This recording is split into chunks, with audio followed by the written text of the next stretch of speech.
We acknowledge the traditional custodians of the land, the Wurundjeri and Boonwurrung people of the Kulin Nation, on whose land we record today.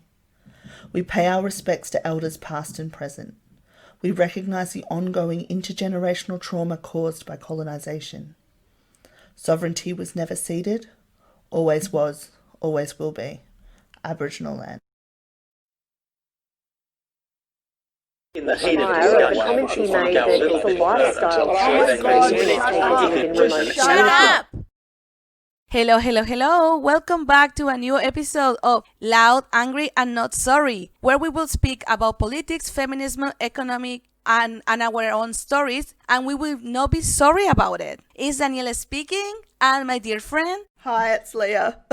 We've also got a very special guest with us today, the wonderful Katie, or Kate, as other people call her. I have a tendency to use pet names.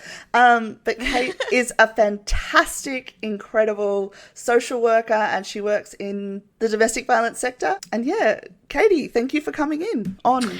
Thank you for having me. Thanks for such a lovely welcome too. Oh, you're such a babe. It's my very first podcast, so thanks for having me.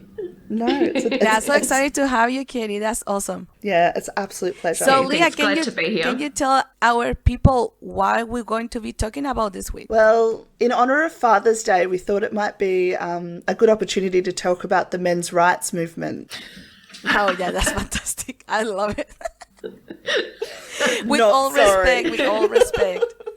Oh, no, But absolutely. Why not? Absolutely. Daniela, last week you spoke about a film called The Red Pill. Oh, my gosh. 2 hours of pain and cringe. Oh, talk about people getting so close to the point and they're just walking in the opposite direction. Katie, have you seen this movie? I haven't, no. So entirely relying on you guys' filter. I'm pretty sure you're working in the domestic violence sector. You've had some experience with some of these views. Well, I actually only work with victim-survivors, so not so many men then. That's interesting. That's really not interesting. So much. That's really interesting because it's watching this documentary, especially, I mean, the frame of this documentary is followed by this young white feminist who,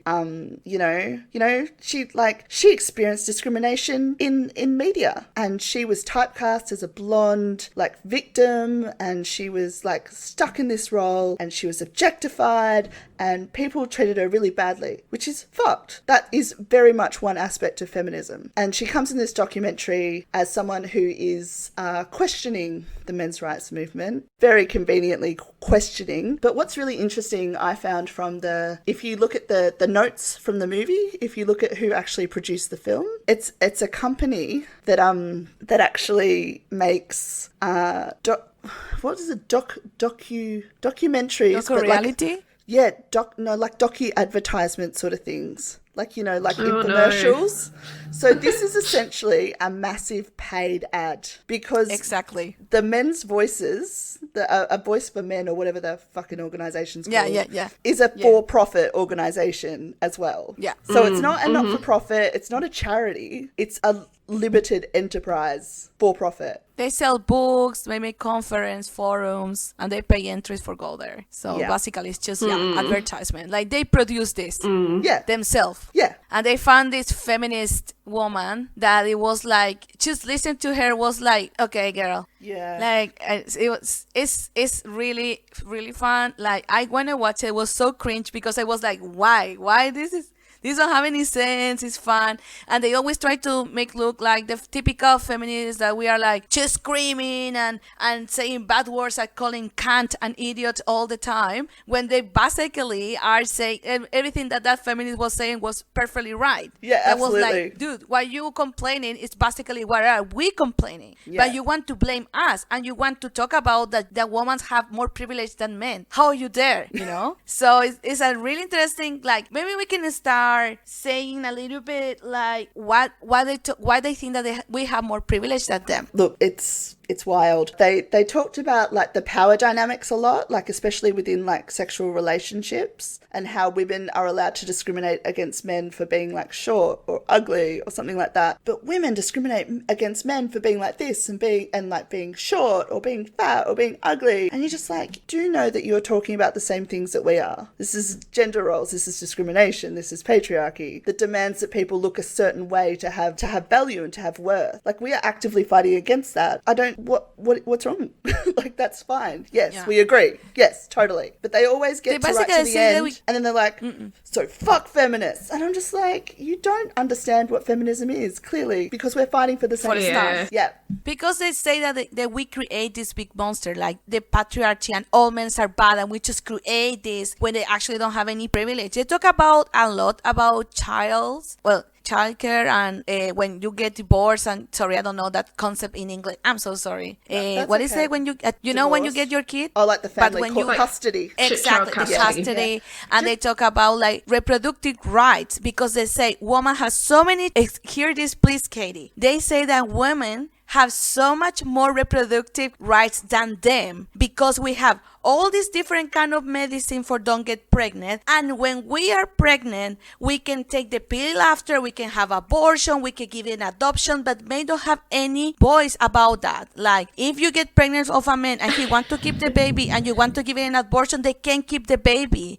And if we want to get pregnant on purpose, because they always talk about that we love to get pregnant for take the child and like tricking in the relationships, like we always win because we always want their money. It's everything about we always want their money, we always want the child. We are like, we're using the child against them, poor them.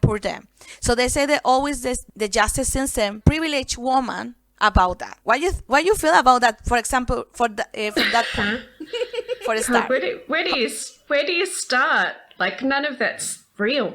Like, I don't even know what to, I'm not even sure that I want to give these views any airtime. They're so ridiculous. Yeah, no, I totally agree. I don't even know where to start. Like, I think some of it, what they're effectively saying is that they feel like, I guess that they've lost some control over women's bodies and that they'd like to have that back. Like, there's some, there's like, I don't know. Or is it that they want to be pregnant? Like, is there this? I don't know. Like, I don't know. Oh, would you like to have a period once a month? Dudes? Yeah. Like, I give you my period, I will love it. Take my period. I just don't enjoy it at all, my period. Like, I suffer, I feel pain, I feel horrible with myself. Take my period, I give it to you. I don't have any problem. I don't even want my own uterus. I give it to you. I don't care. I don't want child. Yeah. You know what I mean? The movie Twins was actually a documentary made by men's rights activists. Hang on, not Twins. What was it called? The one with Emma Thompson. Yeah, Twins. Oh, was it? Oh, the one with Arnold Schwarzenegger. Junior, not Twins. Oh, yeah. Junior was a documentary. Was Junior the sequel? I don't think they were related. It just had Arnie in it. I don't know. Oh, no, it was guys, Junior. my Twins boyfriend was almost dropped my computer to the floor. Like, sorry if I put a bad face, but he just don't stop to moving. I told him, you for an hour to move, and he's being like, I will not make any noise. I almost dropped my computer to the floor. Jesus. I hope that doesn't sound in the record. I was like, oh, who cares? Who cares? Talking about men's rights. Now you're going to say that. It's a great day for technology is all I've got to say. Oh, God. Yeah, definitely. And like the other thing that they say, like they talk about a lot of shelters. They say like, because we're talking about United States though. I don't know the numbers in Australia, but they say, for example, we have 2,000 shelters with only women inside, and it's nothing that accept men that are being abused by women. And when women in some places have kids that they like reach the 12 years old, they have to leave from the shelters. So they say, why is not a place for men that are being abused for women? So I can talk a little bit more about this. So the rates of family violence consistently indicate that it overwhelmingly occurs by cis men against cis women. Sorry.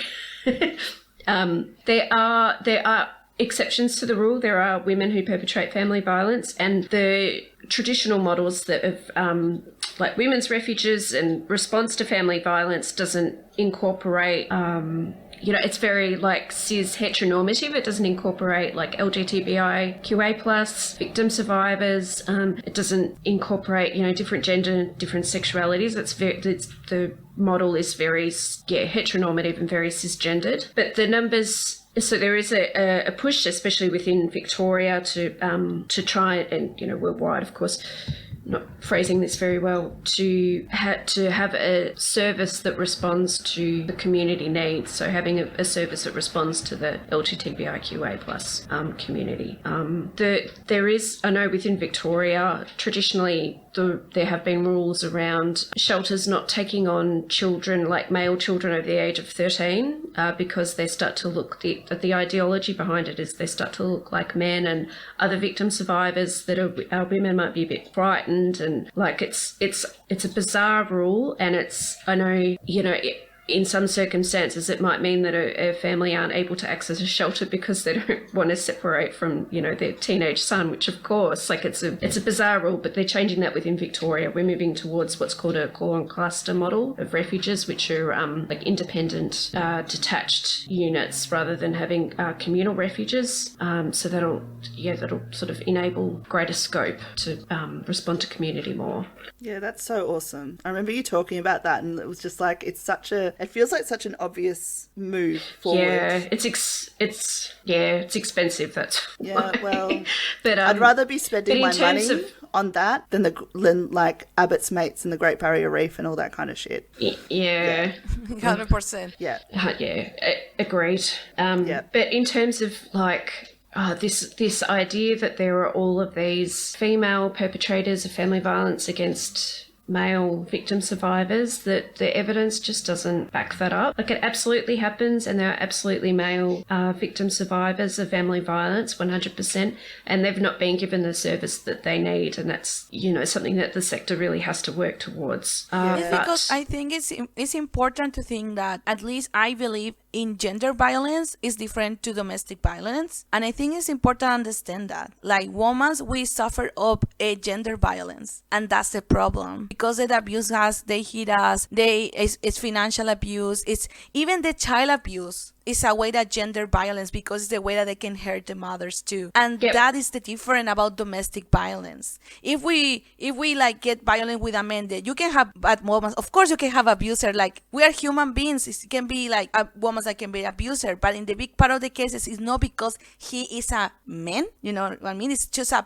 partner violence, but it's not because he is a male that I bash him. It's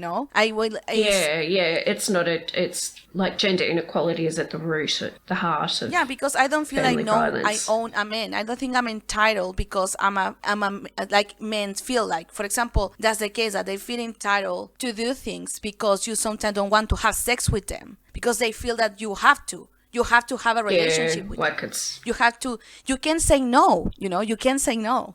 Yeah, I feel like sometimes the difference between male violence against men and women's violence against men, did I say that right way around, is about power and control. So men have the power and control, they're trying to maintain it.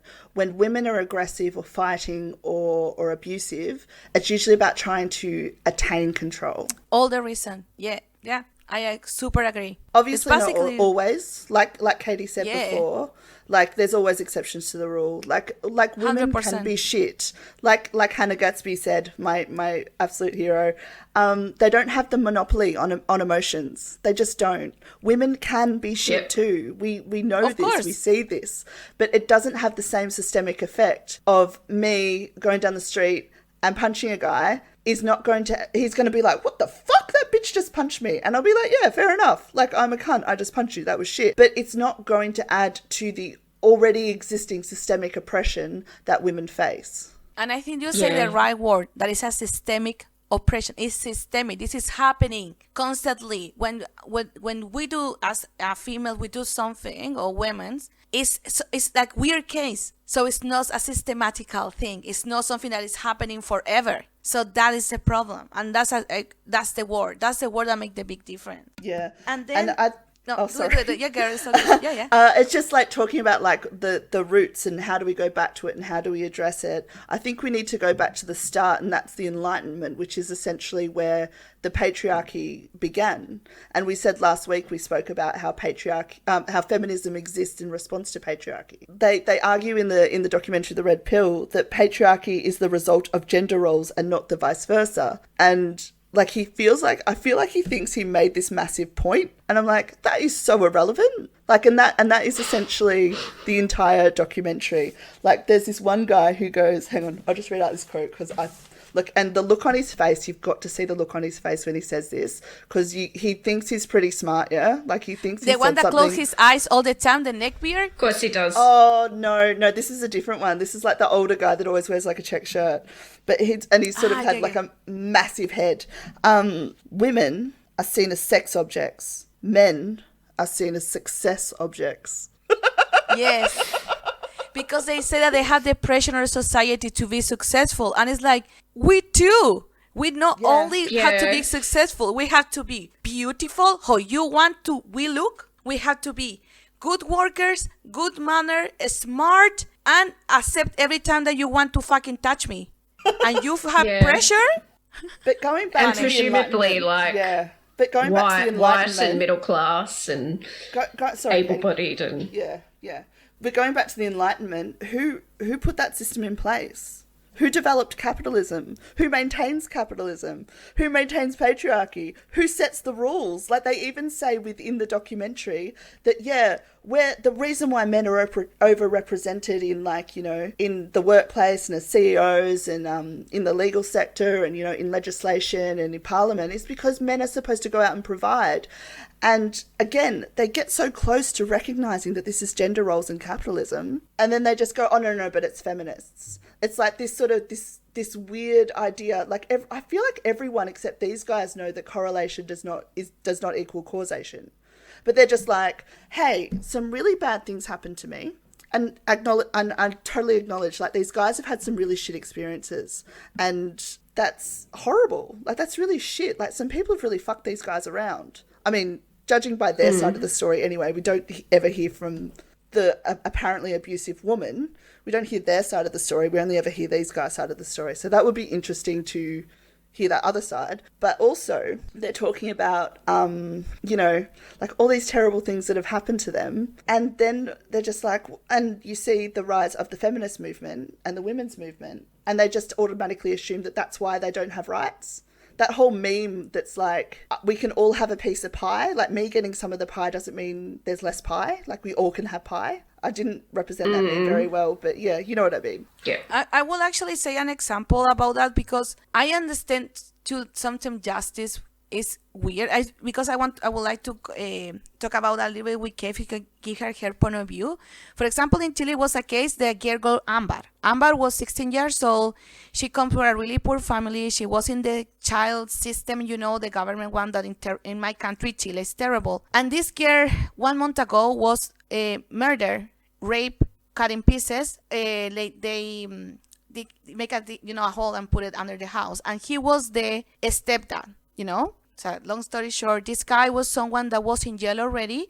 He before killed a woman and her child. And he was the whole thing was 25 years, but they decide to cut it because he have good, like, it was like good in jail.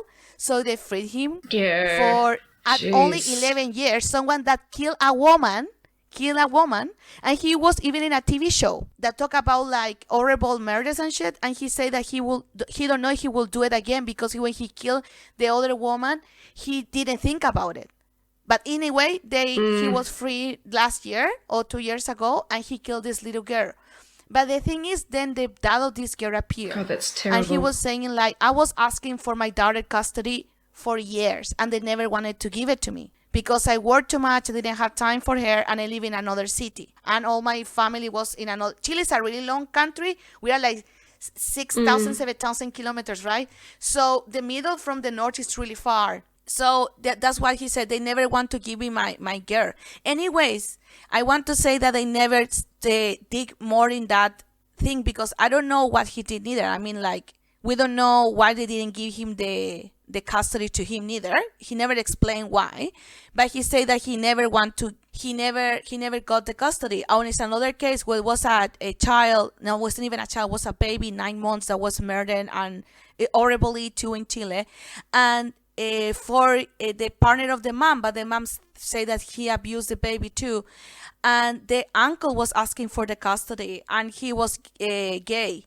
And they say they didn't give it to him for be gay and be a male too. Because he was gay? Oh, far out. Yeah, That's of course. Like, really homophobic. come on, it's like, it's better that the kid is like living in a horrible place, but he can be homosexual because people believe that shit, that it will be something for a start bad, that is ridiculous. And it's like, it's what the fuck? Like, why you can give it to someone because he's homosexual? But what would you think about the case of the dad that didn't get like the custody of her daughter even when she was in danger, that, you know, like living in a really bad condition? That happened here. What do you think about it? So you're at, what do I think about, like, courts awarding custody?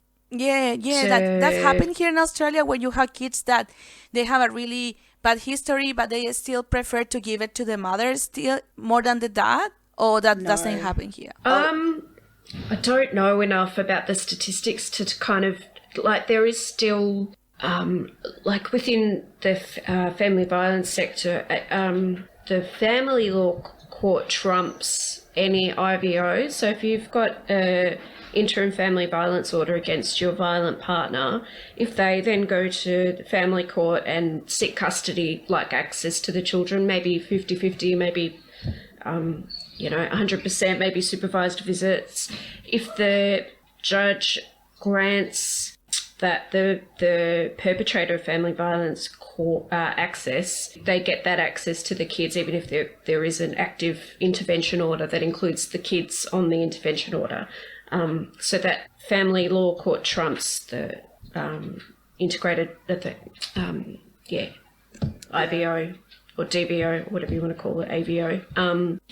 So I can't speak about the statistics or anything like that, but it was that kind of movement in the 90s, the men's rights, and early noughties, I think the men's rights associations lobbying the then Howard Liberal government to change the law court access. So I forget the wording, but it was like, there was a bigger push to make parenting, like to make it 50-50, but regardless of, whether there's like family violence in place, regardless of what the kids want. Like, it was just this sort of like, and there was something about, I can't remember the exact wording, there was something about like it being friendly, like, and it was like widely criticised in, a lot of like victim survivors support groups and the family violence sector, that it really punishes and like just dismisses experiences of family violence, and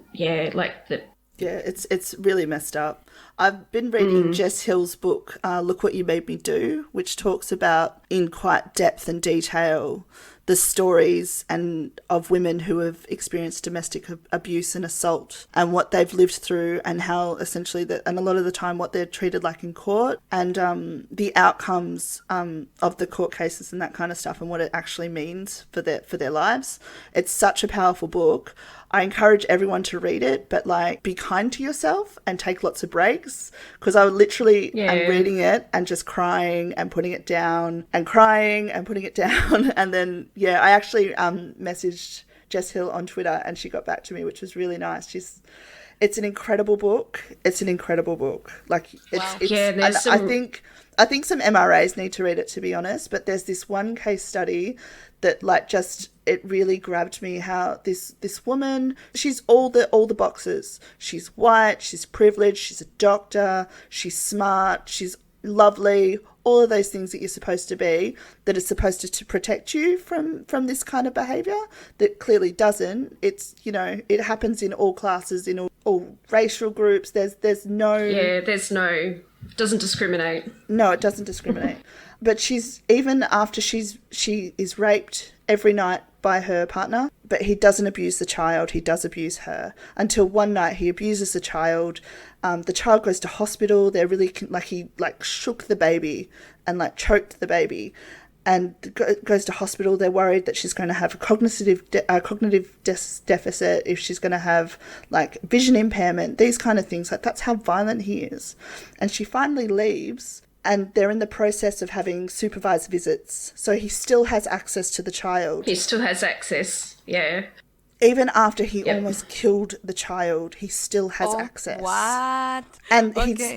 and they're saying that in the courts that he has the right, which cool, okay, he has the right to apply for unsupervised visits, because at these supervised visits he presents very well. They're in short bursts, he's on his best behaviour. And I mean, anyone who's dealt with abusers knows how that they laterally gaslight people. Like, they gaslight the people around them to make it, oh, it was such a stressful time, like we had a new baby, no one was sleeping, I was stressed, it was stressful at work, like, and trying to justify their behavior by external factors and never taking responsibility for it themselves. What is that? Gaslighting? Gaslighting. Gaslighting. That's gaslighting. Yeah. I didn't know. No, that's okay. Like, just everyone else, like, I don't like to use the word crazy, but like, everyone else is getting it wrong. This isn't how it is, and just justifying and manipulating the people that they're talking about to deflect responsibility.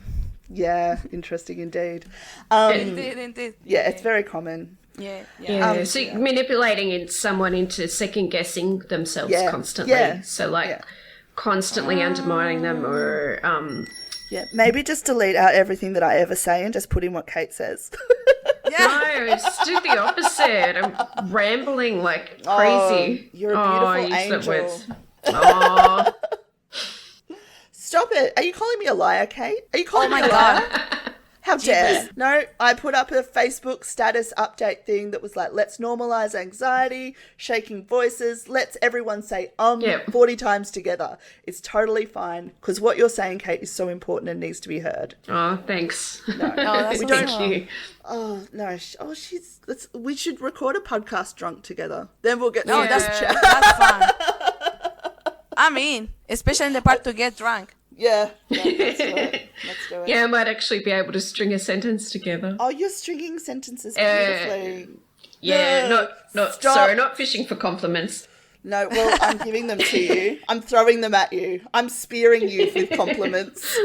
That's amazing. I love it. Oh, this documentary. Sorry to go back to the documentary. It just blew my mind how often these guys will get so close to the point. You were like Yes. It was like you're on the edge of your seat going, yes, yes. Oh, I know. I Like, know, there because was- you know, sorry, they there show was the just this typical point that is like, so it's terrible because when we try to go to the police and tell them this woman abused me or raped me, no one believed me. It's terrible. And I'm like, oh, really? How terrible is that? That when you say someone abused me, no one believes me. Like, that is our life as women. So it's like, dude, like, what are you saying? Like, oh, it's terrible. So it's funny because they're going always to the point, but then they come back to hate women. And they don't realize that it's not our fault that this is happening. No. They always come back to the point because it's women's fault. Because no one believed us, but they believe them. And it's like, in which war are you that they believe us? I it's just crazy. They are so pity, you know. Oh, poor me, you know. It's not my fault. Okay. I'm sorry that I don't want any man get abused neither, you know. It's terrible. No one should get abused. Yeah, that's disgusting. But of course it's insane that they talk like that, like we as women, we don't suffer that. It's insane. Yeah. absolutely. I was just going to say, to blaming like not holding like sort of not putting the focus on a system that allows that to happen. Like, why would you not blame like a society that doesn't take your voice seriously, rather than blaming like fellow victim survivors? Like, it just doesn't make any sense to me. Like, why would you not? Because it's misogyny that underpins their motivations. And like, I can't remember who said it before, I think it was you, Danny. Like, it's about wanting to get control back over women's bodies. Or was it you, Katie? I can't remember. I think we've all probably made that point at some stage. Yeah, anyway, we think the same, all of us. Yeah, there was, what I found really funny was, so there was one guy in the documentary that was a lawyer, and he brought out the Forced Labour Convention. And Oh my yeah, God. and he talks about how there was the international treaty that meant that people couldn't be in forced labour and servitude, except for males between the ages of like 14 to 45 or 18 to 45 or something like that. And he's like, quickly aside, eventually that got scrapped. So like apparently there was a restrictive law for a bit against men. And like women wouldn't know anything about that, like being able to only vote for the like last, 100 and so years, or like rape in marriage being considered illegal only since the 80s. Like women wouldn't know what like restrictive laws feel like. But he also said that, the law eventually got scrapped, except for in the prison system and in the military. So he's talking about forced labour in prison and military service. So far, MRAs are anti-capitalist. They're against gender roles, so they're essentially against the patriarchy, but they're also pro-prison abolition as well. So I think that's really cool, and dismantling the military.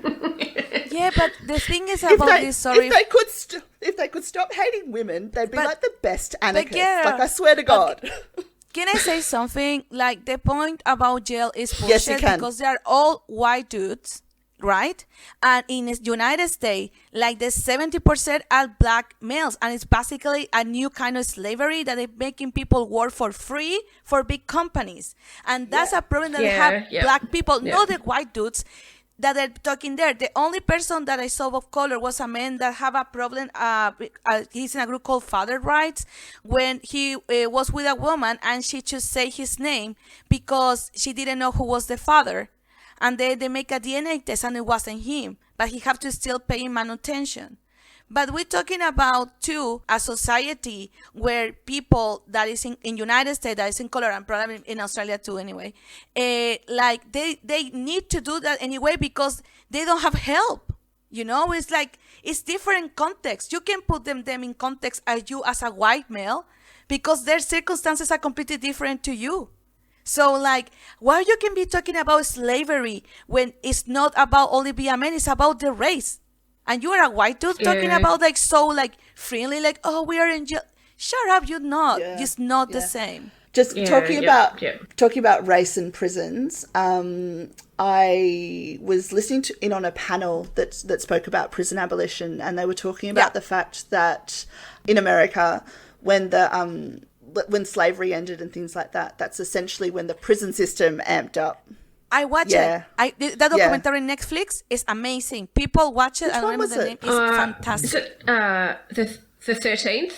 Oh, yeah. I still haven't watched that yet. Oh, it's so good. I need very much on my list. Yeah. But racism in Australian prisons is huge too, I don't have that. Our Indigenous incarceration rates are obscene. It's disgusting. And if you've been following that, raise the age kind of movement, that like Indigenous kids as young as 10 being locked up and all of that. I mean, I know that's probably another podcast episode. That's a whole other thing. But yeah, essentially, and I think it's every child in Northern Territory that's in juvenile detention, which is just a nice name, is a First Nations kid. Wow. And let's just not 100%. Pretend juvenile detention is just a pretty fluffy name for prison. That is 10-year-old children in prison.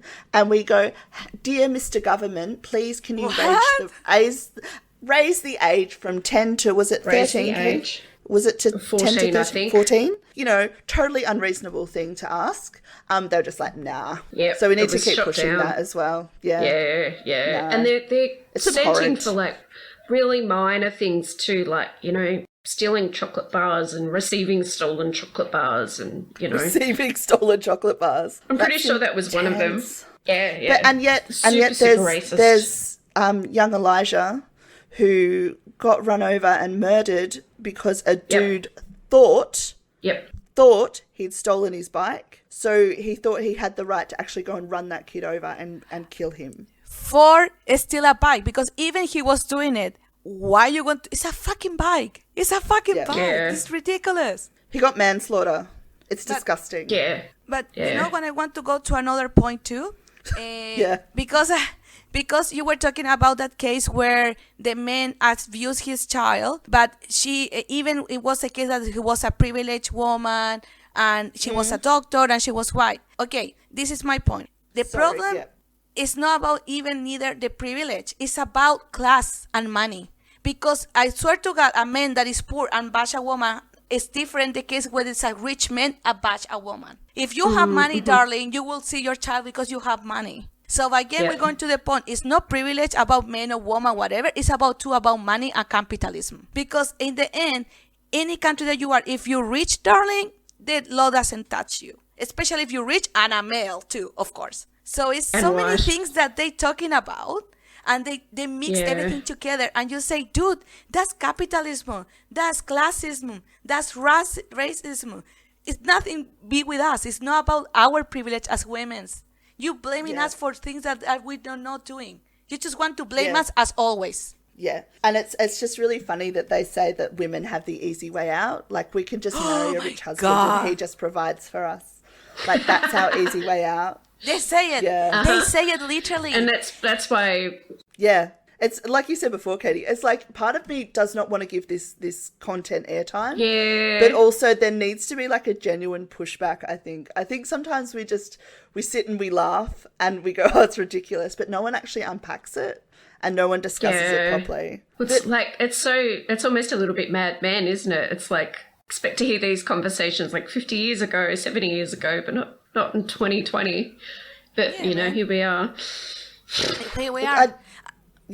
I genuinely feel for these guys. Like, you listen to their stories and they've been treated badly. They're lost in this system that is quite oppressive. There are really strong gender roles. And they're not heard, they're not listened to, they're disrespected constantly. And I can see that need to just belong somewhere and and have a space and be heard. And the men's rights group do that, and they make them feel better about themselves, and they make them feel good. It's like a cult, but they don't challenge any of the like we keep saying, they don't challenge the underlying factors, the issues and the systems that underpin it. They just keep coming back to, well, women are starting to attain more rights, so that must be what happened. That's what's happening. It's the feminists, and it's just they're stealing my rights. Yeah.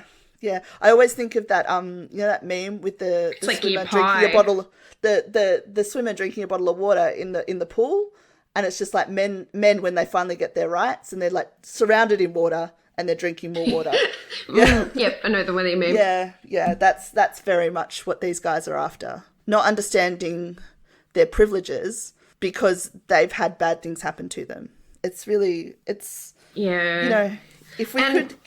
So rigid gender role. So there's this organisation called Our Watch, and it's an Australian organisation, and they've released their paper on family violence primary prevention, and they outline called the prevention's called I can't remember. That's terrible. But they outline the four gender. What they call the four gender drivers of family violence, and one of them is, of course, rigid gender stereotypes and rigid gender roles. And there's this really long-standing argument that rigid gender roles harm everybody, like men, women, non-binary folk, intersex folk, like gender diverse folk, like they harm everybody. Yeah, and it sounds like these guys kind of fit into that, but can't recognize it. No.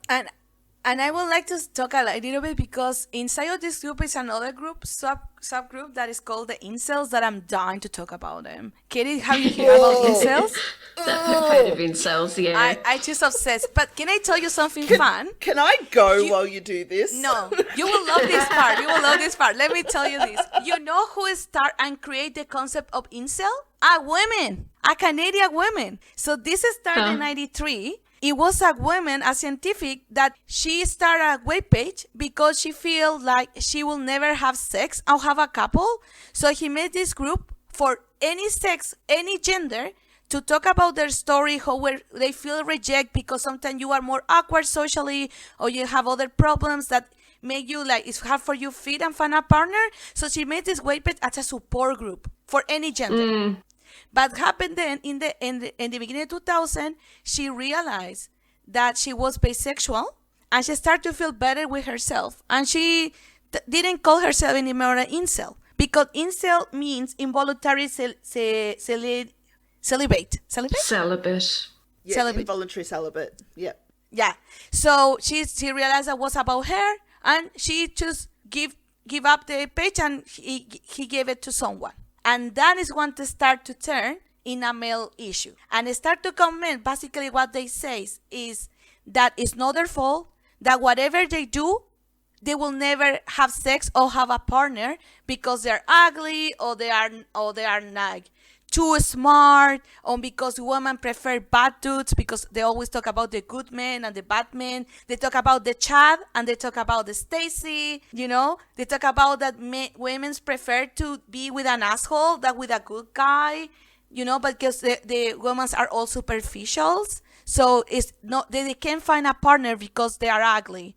But then you see their crush, and the crush are girls that they are like huge teeth, perfect body, like huge, this kind of fantasy woman, and they reject them. And it's like, dude, you two are superficial. You don't like the girl that is you, like you in the back of the computer, super introvert. You like the other one, So in the end, it's funny because they blame women about everything. They blame like society to be reject and to be like introvert. And it's not because they're absolute assholes. It's because Oh no, they're all ugly. good guys. Yeah, they're nice all guy. good guys. They're all the good guys. Yeah. Yeah, also I understand the feeling to be rejected. Like I remember when I was younger, for me it was super hard to date because I like anime, and I didn't know how to talk to guys because I just talk about that, and I didn't like the guys that like anime neither. I like the popular ones, so they were like, what the fuck this nerd is talking about,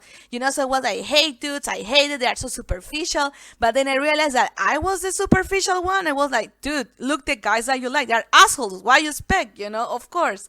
And it's something that you mature and you realize that everyone did it, but you don't going to be blaming all dudes for being assholes. Like all my life, my personal life was shit, dude, for years. Like my partner now is my third partner in my life, and we started to date when I was 26, because the other ones were assholes, because I just was dating with guys, but it was my issue too, that I was looking for a kind of man that he didn't respect me, and I was like, hi, but he's so hipster, he's so cool, and I was the one too that was not looking past that shit neither, and when I start to love myself and know me as a person, I start to realize that it's not how they have to look, Yeah. but probably that happened to them, but they prefer to blame They didn't do the growing up part. Exactly. Yeah, They and like prefer- not blaming 50% of the population for your own shortcomings. Yeah.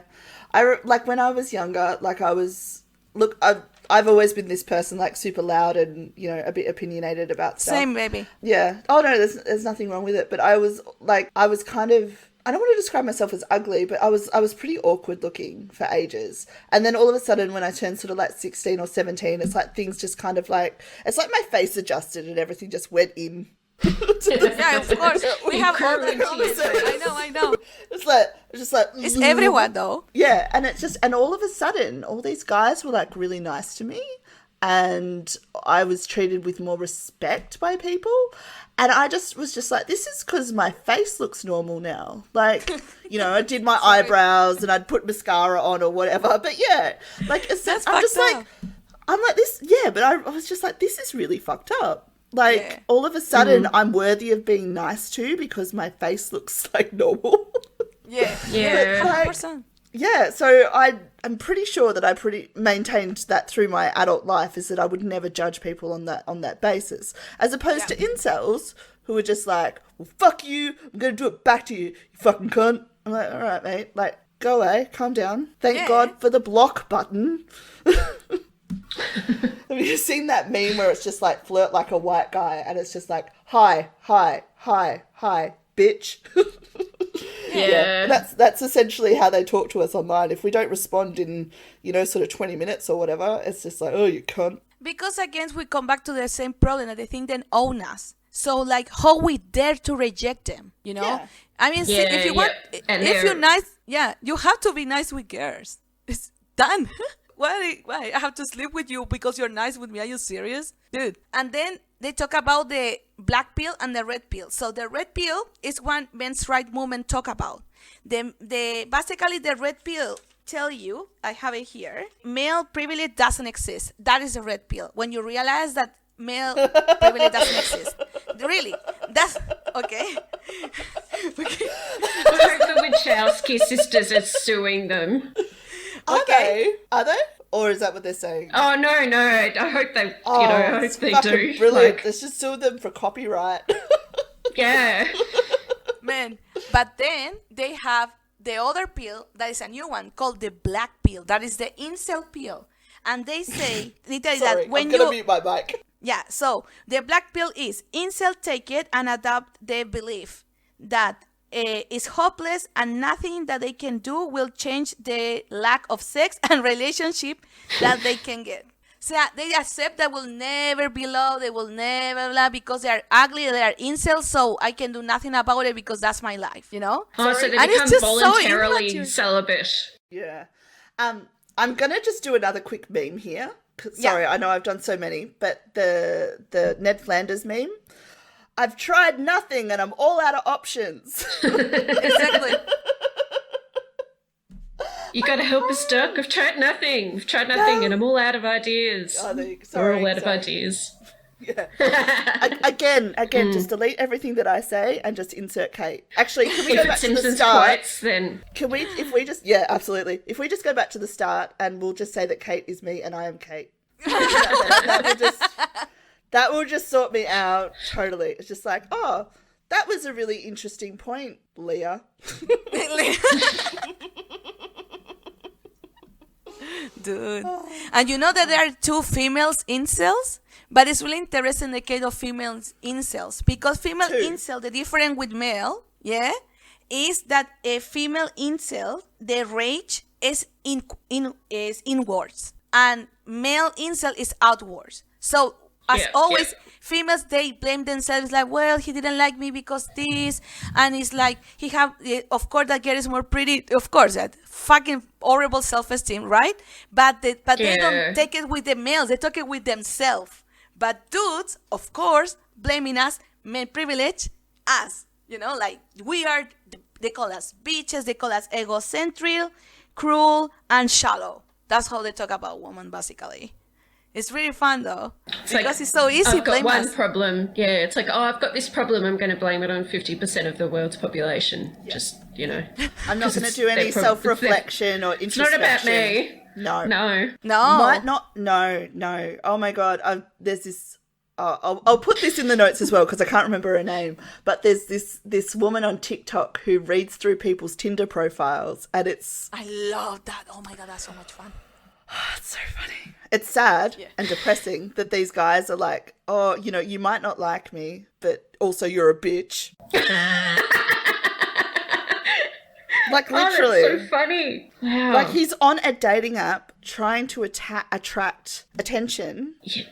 Are you insulting? Trying to, you know, meet someone by calling people bitches and telling them that they're shallow and you know, will have so much sex. Yeah, he will have so much sex, definitely. With himself and his sock. Bless. Yeah, they have no, like, women genuinely, you know, of course there's going to be women who are superficial and they might not want to go out with you because you're too short or you look like this or do like that. There are also men like that. Exactly. It's gross. Yeah. It's not nice. It's real. But it's not happening both sides. Maybe we don't encourage that, and maybe we avoid engaging with people like that. Like I certainly won't go out with anyone. Like I like to think don't date superficial jerks. Yeah, no. Let's make that a hashtag. But like I sometimes like see my like. I mean, I've got can I say something? I will sleep with that once. I don't have any problem. I will sleep with that once, but no boyfriend. But yeah, sleep. Why not? Anything. Why not? If he's handsome, like come here. I'm not asking for love, baby. And just like have a good time. But that's it. That's the point. Like who cares? It's like something they like you, something they don't. You have sex, you don't. Who cares? Yeah. Leave our vaginas alone. With the side. Leave me alone. Yeah, no, absolutely. And that's Yeah, and it's really funny how, like, even going back to their whole, like, debate around bodily autonomy or lack there that we're supposed to have, but they're like, all the listing of all the contraception that they have, and that they're saying that men have no rights after birth. Do you know how many men piss off after they find out their partners are pregnant? Exactly. How many men withhold custody payments and, I never want the kid, why should I pay for it? Exactly. Like it's just, you just scratch at their arguments even slightly and they just crumble to pieces. Yeah. None of it holds up to No. Yeah. Nothing. And it was so bizarre that in the documentary they had all of these academics talking on the points, like the feminist points, because they're the ones that are evidence-based. And she'd just be like, I'm going to go talk to this other, I'm going to take all of your substantiated, researched, peer-reviewed knowledge, and I'm going to go talk to this one guy with an anecdotal evidence base. Exactly. Yeah. Like, Yeah. I looked at the website. There's actually a men's right website in Australia, and they've got like a whole heap of resources and articles on how shit women are. And they talk about male circumcision as if like feminists are responsible for male circumcision. Yes. Oh my Like, God, that's so crazy. That's crazy. Why they It's even call this? awful. It's awful. Absolutely. Absolutely. I think I don't as agree with male females, circumcision. I think as feminists, probably with any of us believing that shit, that's insane. They do it to babies without to ask them. I don't think no one support that. Yeah, no. Yeah. I mean, I understand It's there's so cultural weird. practices, Yeah, but there's, yeah. you know, it's difficult to be outside that culture and discuss a cultural practice. Yeah, But true. I certainly, so, you know, we do need to tread lightly, but at the same time, I am pro full consent. So Yeah. if I had a child with a penis, I would not be circumcising that penis. Absolutely. It's crazy. Totally. It's so out of my Yeah. culture. In South America, we actually don't do it at all. So for me, it's insane. Like, Yeah. it's insane. When it's like, it's so common. It's like, why? You know? Yeah. I mean, Yeah. we get earrings when we are babies, though. We all do to the girls, all of them, all of us. But a bit different. I know. But I don't know. We didn't ask for though. You know, I don't care. I like my yeah, earrings. true. You know, but the circumstances. Oh no, of course it's more hardcore. I know, but it's insane. Like for me, it's not even. And when I saw one for first time, was like, oh, what? It's so weird because it's not usual at all. At least in my culture. So for me, it's insane. And they blame that like men privilege or that destroy all the feminism because they cut our penis. It's like, what you talking about? Like we don't even decide that. It's No, bizarre. no. Like It's so strange. But the also link on that between website, the two. Yeah, it's strange. On that website, though, the men's rights activist website, they also have a link for female, which I fucking hate that word. We are women. But they just insist on calling us females, which is Like, just odd. Yeah. Yes, it's. I know. It's gross. It sounds pejorative, doesn't it? Yeah, but women, they report that women are also sexual abusers, which is absolutely true.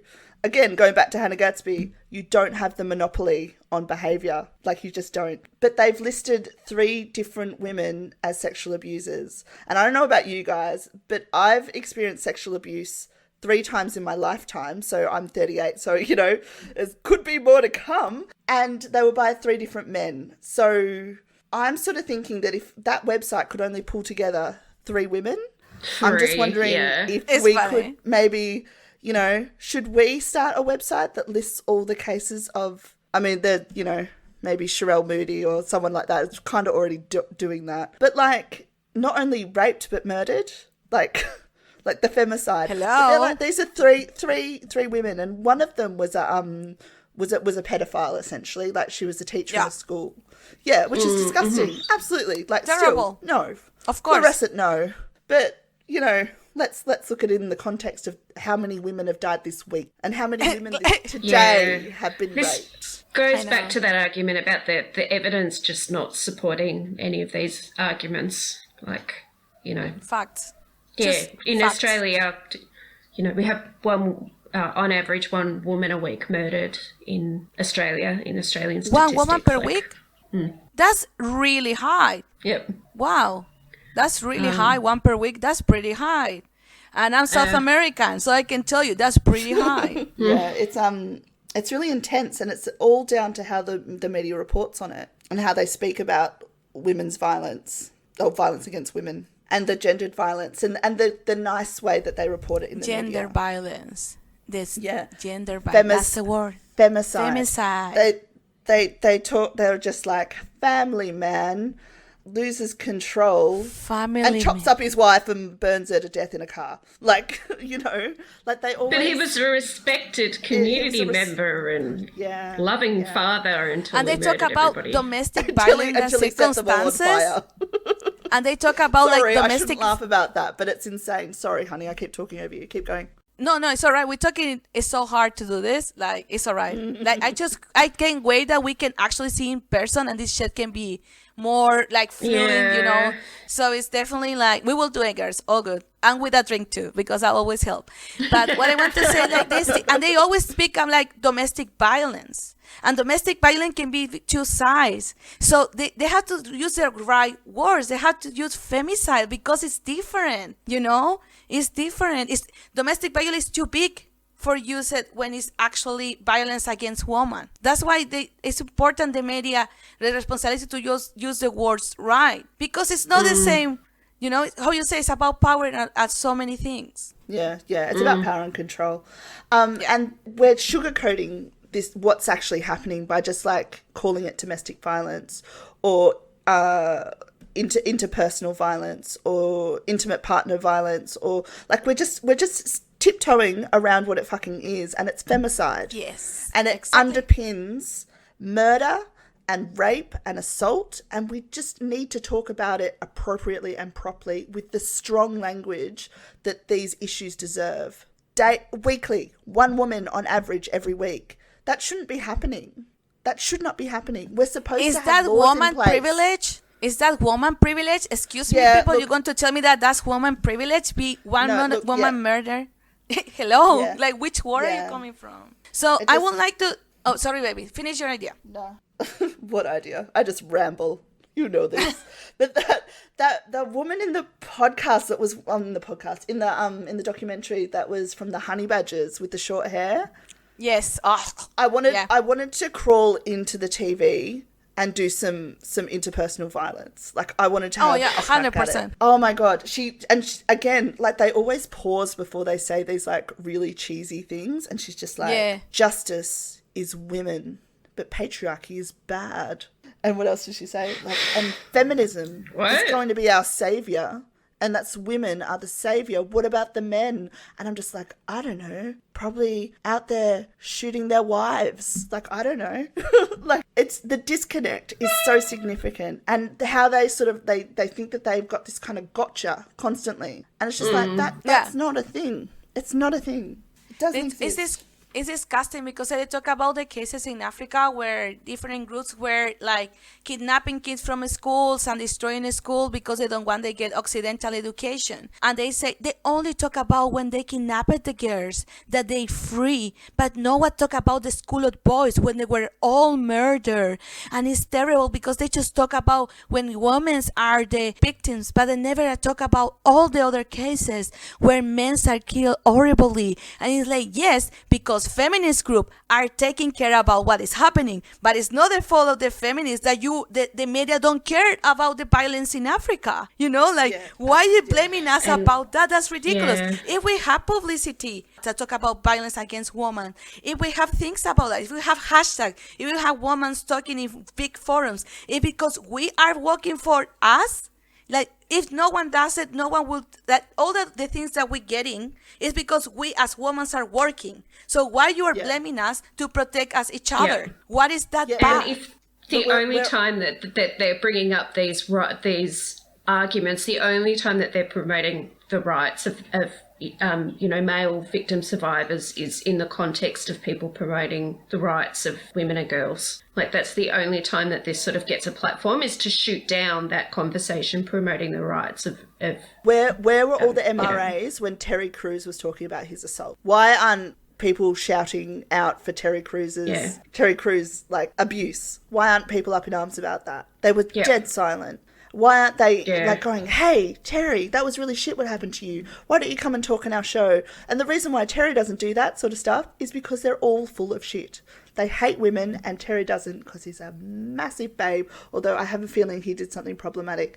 But that doesn't mean we cancel people just because they fuck up. People are allowed to fuck up, but I can't remember what he did. But mostly he's a babe. But also he was on a cop show, so that's a bit ACAB. I don't know. But also he built a doll's house on that cop show, so I kind of still love him. It's complicated. It's complex. There's nuance, people. Nuance. Just every time you come back to it, they're just so close to getting to the point. And then they just turn straight back around and return back to sexism. Yeah, definitely. So yeah. maybe we can start to close this episode, and maybe we can. Do you have any conclusion that we would like to say? Let's go to start with our invited Katie. Can you tell us what you think about all of this, and what you can say for your point of just view? wrap it up, Katie? just wrap it up. Yeah, no, I don't know what to say. Sorry. That's all How right. about I just go, all right, I think that's just about enough of shitting on men. I'd like to thank our allies, especially, and a big shout out to Ozpol Snack Pod. It was their 1 year anniversary episode today, so that was really exciting and cool. Well done, Zach and Noon. Genuine allies of feminists, like the great kids. So if you've not listened to Ozpol Snack Pod, I can't remember their tagline, but it's something like bite-sized chunks of Ozpol memes. I didn't get that right, but it's a really interesting podcast where they talk about Australian politics, and they always include Indigenous voices and feminist voices. So they're Amazing. good kids, and I highly recommend. That's good. Yeah. And yeah, so shout out to the allies, and thumbs down to all the MRAs and the incels out there. But Yeah, keep definitely. trying.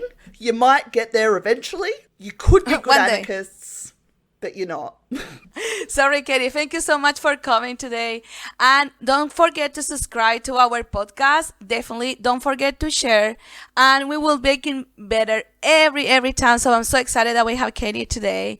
And remember, the most important is don't blame us about your own issues. We can work together. Don't be an asshole and respect us. So that's all. And thank you so much for joining us.